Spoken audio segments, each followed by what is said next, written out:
வணக்கம். நம்ம இந்த விழிப்புணர்வுக்கு பட்டாம்பூச்சி சிம்பிள் வச்சுருக்குறோம்.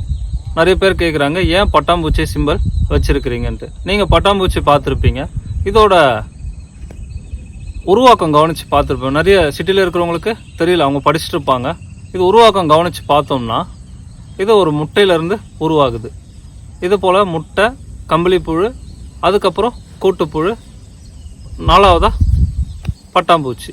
இப்போ இதே போல் மனிதனுக்கும் 4 நிலைகள் இருக்குது.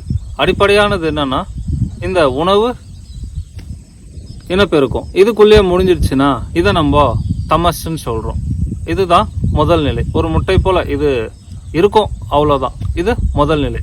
2வது நிலை நம்ம ரஜஸ்ன்னு சொல்கிறோம். செயல்நிலைக்கு வந்துடுறாங்க.